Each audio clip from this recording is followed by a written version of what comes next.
Hey guys, what's going on? Inception here, and welcome to another video. Ladies and gentlemen, today we have another formation slash tactic review to do today. The gameplay for this is going to be short because I tried playing during the daytime and it was awful. So not going to have too much highlights, but enough to be able to show you guys how the formation and tactic actually moves because it's very good.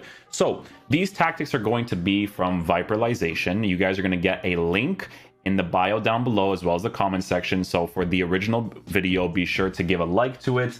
I like Viperalization's tactics a lot. I even tried out his 3-5-2 at one point and really enjoyed using that for what it was as well. So you guys know me, I like to try out different people's formations and tactics, and if it ends up being good, then we usually post that to the YouTube channel because I end up enjoying them, right? So for the video today, guys, it's actually going to be for a 4-3-2-1, right? So the 4-3-2-1 formation is an interesting one because it essentially acts like a very narrow-minded 4-3-3, right? Which is good because I feel like in this game, trying to congest the middle as much as possible and waiting for that track back from the attackers is going to be a very important thing to work with. But the custom tactics and the instructions that Viperalization has set is going to be like this, right? So pressure on heavy touch, 50 and 55. He has his offense to balanced forward runs 35 and 7, right? So with this tactic and instruction, guys, it's very important for me to not hear the explanation of the person and to use the tactic as it is, so that, because here's the thing, right? It's weird when you hear another person's explanation because the way that you see the pitch and the way that you kind of break down your opposition is different for everybody, right? So it's very important to kind of use those first like 20 or so minutes to kind of adapt to the formation and tactic and seeing how your players are moving across the pitch, so that you can kind of utilize it to the best of your ability. Because if you go right into it and play the play style that the person is telling you to play, it's not going to be ideal, right? So that's why I like to just see it and then I try it out in game. The instructions for the team is going to be stay back while attacking for the fullbacks. The center mid playing through the center is going to be stay back while attacking cover center. The left center mid and the right center mid is going to be on get forward cover wing. The left forward and the right forward is going to be on stay forward, get in behind, and then the striker is only on stay forward, so no get in behind for this. So obviously the main important thing here when it comes to the strikers, guys, again, is going to be base characteristics that match that area. I always tell you guys the striker position is going to be the most important area of the pitch in FIFA nowadays, because you can work with midfielders and defenders that have their own base characteristics that or whatever, but I really feel like the striker area is going to be very important. This right forward position, we have certain players playing in this. In the right center mid position, we have a certain player playing in this, but for this team, it's not entirely ideal. And I feel like I know what Viperalization said about like the midfielders or the attackers, because there are certain base characteristics that you definitely want your players to have if they are playing in these positions. So what we're going to do is we're going to talk about the types of players you're going to want to have in this formation. Then we're going to talk about the breakdown of the goals that we ended up scoring, right? So in this 4-3-3, guys, I feel like what's important is obviously having a solid defense. So the defense part, you don't have to look too far. Obviously, this is a meta-oriented defense with Ferland, Mendy, Kimpembe, Marquinhos, and Hakimi, right? You want to try your best to have players like this in that area. Now, from what I experienced with this formation, guys, I think it's very important that your center mid, right, the person playing through the middle, is a very good medium-high oriented card. You don't want to have someone who's going to commit too much forward. In this case, with Verratti being the medium-high work rate player that only lacks in height for certain interceptions, he's going to be great to use in that position. Now, the left center mid and the right center mid, what I noticed, right, is that in game, it's actually preferable to have players that have high work rates in those positions. But if you use someone like Llorente with his high medium work rates, that actually works as well. So it's a card that you want to have that basically pushes forward and comes back.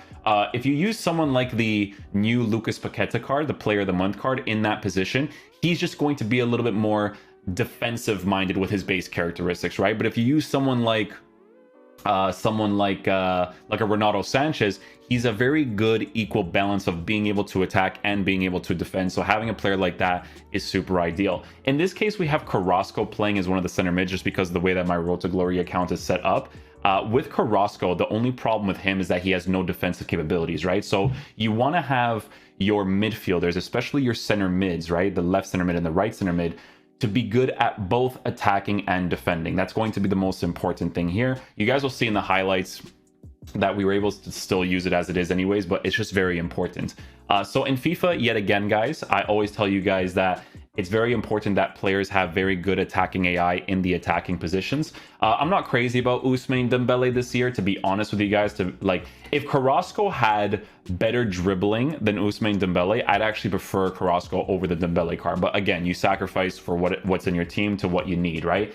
These two in Fakir and Correa, there's not really much to say about them because Correa is the low tier meta card that performs so well in this game because his high medium work rates, his attacking positioning is phenomenal to have in that striker area. And I like that in Viperalization's instructions, he doesn't have getting behind for him. So the player plays more to their base characteristics when they play on the forward run tactic. Here's the thing though. In the Fakir situation and in the Dembele situation, both the stay forward and get in behind instruction works really well with the forward run instruction. It's just that, again, I prefer to have strong foot on the strong side as much as possible. In this case, we have Ousmane Dembele's card. You know, he has the 5-star weak foot, so it's still okay to use him in the side areas. But you guys know that with Dembele's base card stats for finishing, it is low. So it is annoying from time to time to deal with. Whenever you have to, I'll show you guys the card stats right now. Ousmane Dembele.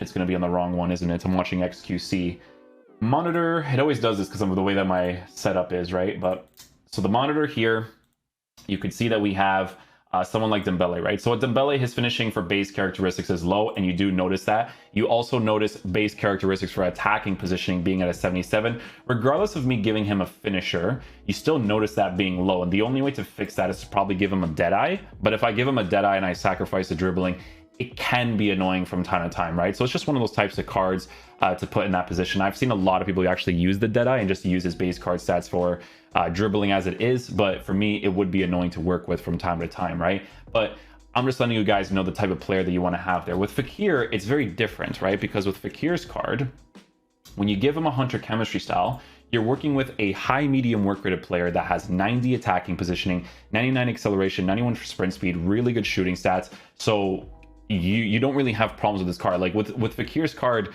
again, from the SBCs, he's the only card that I mentioned to you guys that I would actually do on my main account before reviewing the card because he just looks like he makes sense in so many areas of the card. I mean, look at his dribbling, look at the way that his shooting is set up. Everything is just set up really nicely. The height with the body type, like, yes, you notice body type to dribbling stats, of course, especially if the gameplay is rough, but it's worth it because of the way that the shooting works and the pace, right? So it's very important to try to have as good of a balance as possible in your team. Again, you have to take into consideration the fact that if your gameplay is rough, it's going to be very annoying to deal with. So you want to try to have as much meta as possible to deal with it if it pops up, which is mostly during the daytime like we experience right now. But for this video, guys, I'm going to go ahead and show you guys the highlights. We're going to break down why I like the way that the team moves and why you guys should definitely try out this formation and tactic.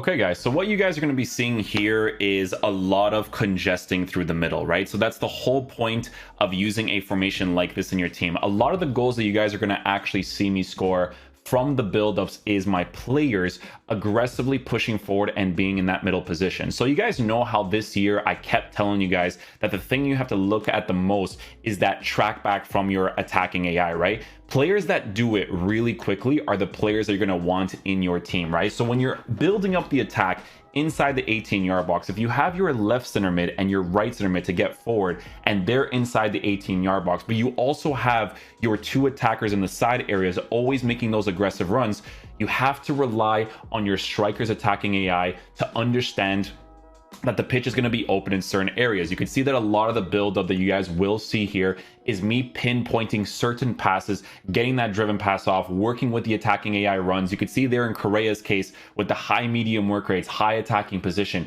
he sees that space. So once my Fakir aggressively pushes that defensive line back, Correa has space to work with, because there's a big thing in FIFA, guys, in FIFA 22, where if you overcommit a lot of attackers forward, it actually pushes their back line further back as well, right? So when that happens, you actually create space for yourself for your midfielders to actually use as much as possible as well, which again is very fantastic. A lot of the buildup, like I said, guys, in this game is going to be using your driven passes in the right areas at the right time, right? So Verratti with his medium high work rate stays back while attacking. We have certain space to work with. You can see that I'm trying to see which players are going to give me that middle space. I make the pass off with Correa. Correa's aggressive attacking AI sees that space open, a driven pass to him. Llorente, high medium work rates, really good attacking knowledge in game. He goes back, another driven pass to him, right? So a lot of it, guys, is again pinpointing the driven passes because regular passes just don't work that much, right? So a lot of it just again revolves around congesting the middle as much as possible, looking for those runs when your player's making it or when your players make it and making that pass immediately, right? I see the space there, driven pass. I see the space there, driven pass. That's what you want to do when using a formation like this in your team. And as you guys know, it's a very huge meta to driven pass. Use the left stick to just drag the ball in a certain area and then shoot immediately. So that's what you have to do when you use a formation like this. Hopefully you guys did enjoy this formation slash tactic. I'll see you guys for the next video. Peace out, dudes. Love you guys.